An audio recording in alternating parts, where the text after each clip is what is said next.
Veremos agora o momento de uma força em relação a um ponto. Vamos observar aqui, né, vamos considerar esse corpo rígido aqui, no formato de uma batata, um batatoide, e nele está sendo aplicada uma força F, né, nesse ponto A aqui. Okay?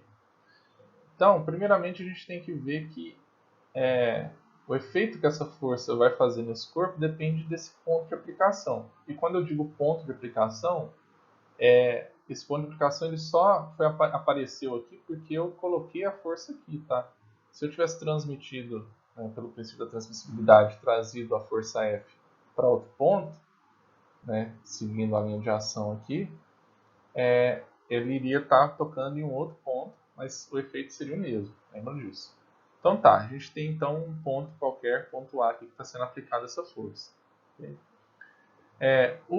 Agora eu estou considerando agora um ponto de referência fixo no batatoide aqui, que é o chamado O, que é a origem. Se eu traçar um vetor de O até A, eu vou ter um vetor chamado vetor posição de A em relação a O. Então a gente tem um vetor posição de A em relação a O aqui, que liga O a A, e tem o vetor F, né, da força que está sendo aplicado aqui em A.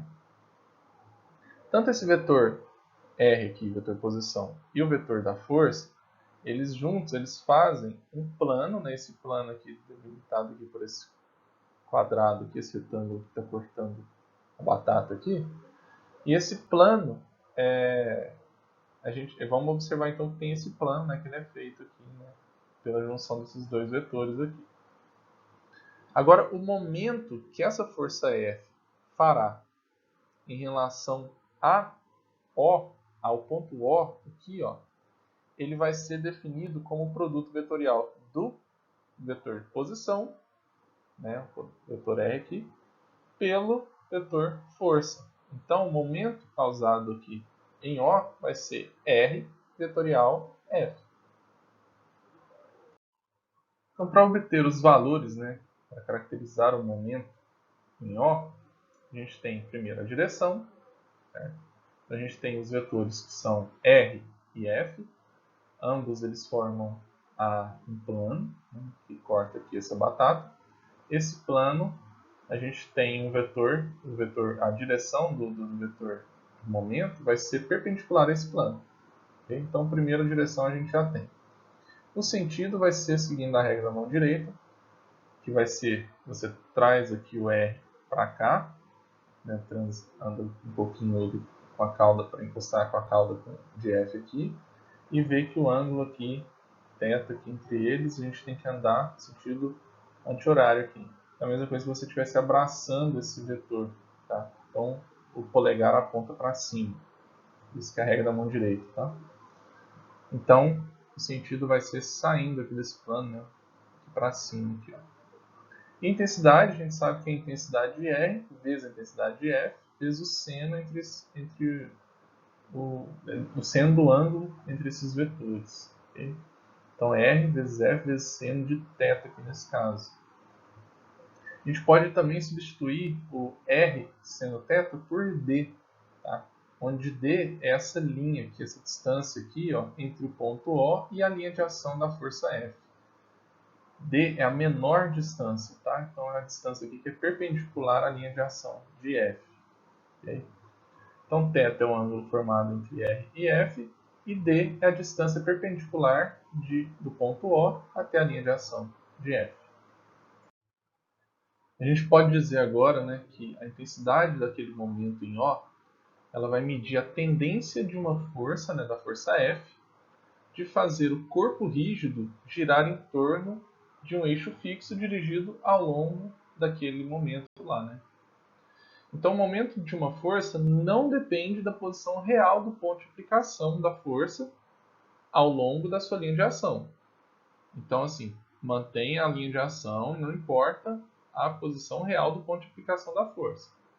Assim, a gente pode reescrever, né, o princípio da transmissibilidade de uma forma mais completa.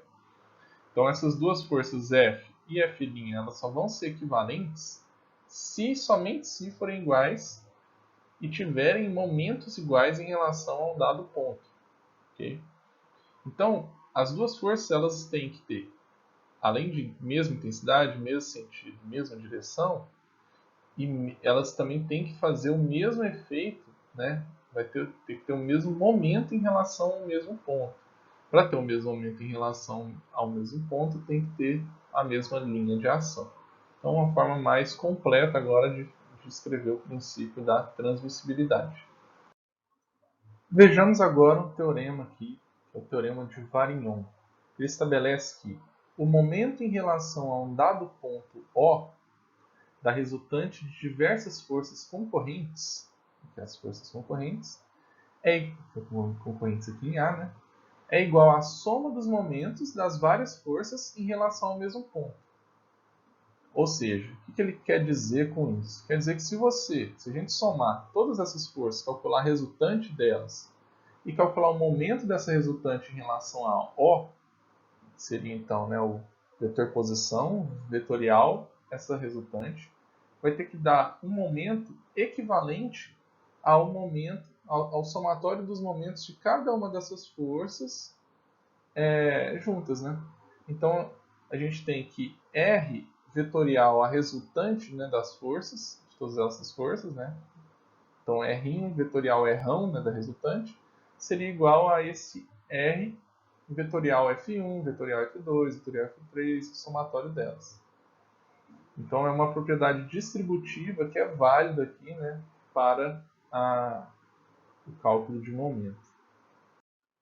Vamos considerar agora, né, um exemplo aqui do momento, esse momento de uma força F em relação a um ponto O aqui. Essa força F ela tem as componentes retangulares Fx, Fy e Fz. E ela é aplicada nesse ponto A aqui, que tem as coordenadas x, y e z. Como a gente está considerando aqui o vetor, o ponto O, né, para calcular o momento, então o vetor posição, a gente está considerando então saindo do ponto O, né, que a gente colocou na origem. Então o vetor posição ele vai ter as mesmas coordenadas do ponto A. Okay? Só que como ele é um vetor, ele vai estar multiplicado por i. Então o vetor posição vai ser xi mais yj mais zk.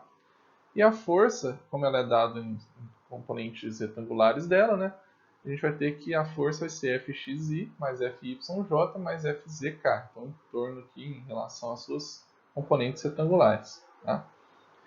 Como o nosso momento vai ser o vetor posição vetorial o vetor força, e a gente vai ter também aqui o teorema de Varignon, né, a gente pode mostrar que o teorema de Varignon que o momento, né, pelo teorema de Varignon, que o momento em O vai ser igual ao somatório dos momentos em cada um dos eixos. Okay? Então, o momento no eixo x vezes i, o momento no eixo y vezes o vetor j, e no momento vezes no eixo z vezes o vetor k. Agora, como é que a gente vai calcular as componentes retangulares, né, desse momento, né, o mx, my e mz? Então aqui eu deixo em evidência apenas as forças e as componentes do vetor posição, para a gente enxergar como é feito o cálculo aqui de mx, my e mz. Então, primeiro para mx. Se eu transportar as forças, tanto as forças y e a força z, para o plano ZY aqui, ó, a gente vai ver que essa força Z ela vai fazer um momento no sentido anti-horário aqui, ó, em relação ao eixo X. E a força Y ela vai fazer um momento no sentido horário. Tá vendo? Então, Fz vezes I vai ser positivo, menos Fy vezes Z aqui, né? E por que eu tirei o fx? Porque o fx, como ele está no mesmo sentido de x, ele não causa momento, né, em torno do eixo x, né? Ele é colinear, ele é colinear, não, ele é tem a mesma direção e sentido aqui vezes direção de x. Então não causa momento, não causa rotação, só translação. Tá? Agora para y. Para y a gente tem aqui as forças Fx e Fz. Fx ela vai causar um momento aqui anti-horário, né, que é positivo, e Fz vai causar um momento horário, que é negativo. Então Fx vezes z é positivo, né, zfx aqui, menos Fz vezes x, né, ou xfz aqui. Como a gente está pensando só nas intensidades, a gente não preocupa com a ordem aqui. E agora, temos também o momento em relação ao vetor z, ao eixo z. Okay? Vai aparecer para a gente as forças Fx e Fy, que são as forças que fazem momento aqui em torno do eixo z. Fx no sentido horário e Fy no sentido anti-horário. Então a Fy vai ser positivo, né? Fy vezes o x, e o Fx vezes o y vai ser negativo, né? Que é o sentido horário. Okay? Então aqui a gente pode enxergar que nós temos, então, foram encontrados aqui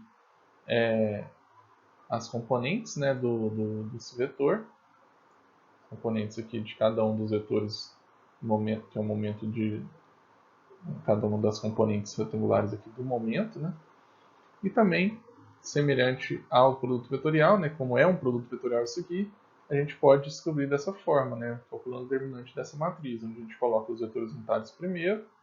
Em segundo lugar, aqui na segunda linha, a gente coloca o primeiro vetor, que no caso vai ser o nosso vetor posição, R, né?